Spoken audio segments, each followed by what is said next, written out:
Praise the Lord. Ave Maria. Welcome to another episode of Faithful Friend. Today's food for thought. They will know we are Christians by our love. What makes Christians different? And what makes Christianity distinct from any other religion? I feel it is grace. Treating others not as they deserve, but as God wishes them to be treated, with loving kindness and mercy.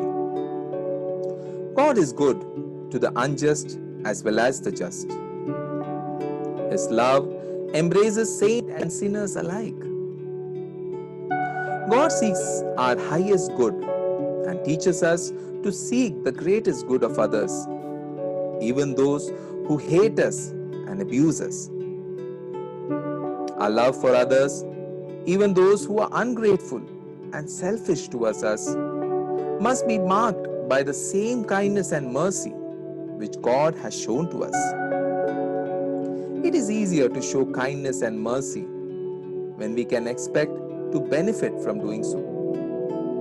How much harder when we can expect nothing in return? To give and forgive.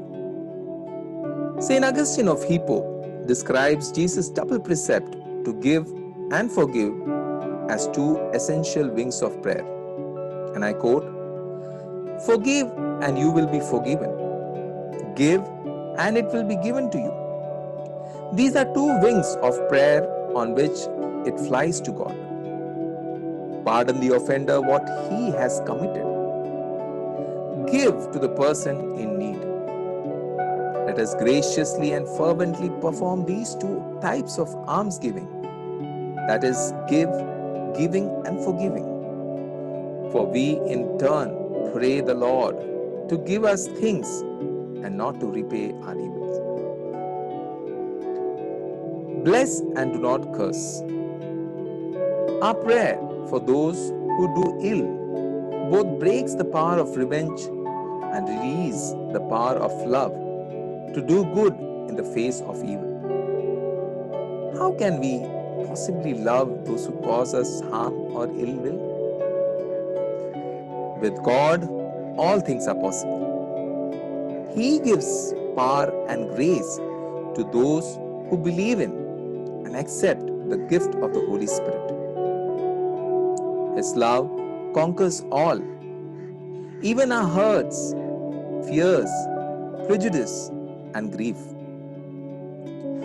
Only the cross of Jesus Christ can free us from the tyranny of malice, hatred, revenge, and resentment, and give us the courage to return evil with good. Such love and grace has the power to heal and to save from destruction.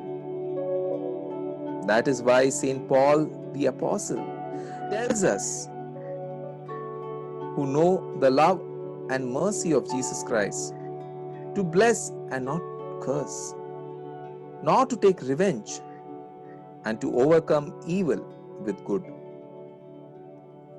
Do you know the power of God's love, mercy, and grace to overcome evil with good?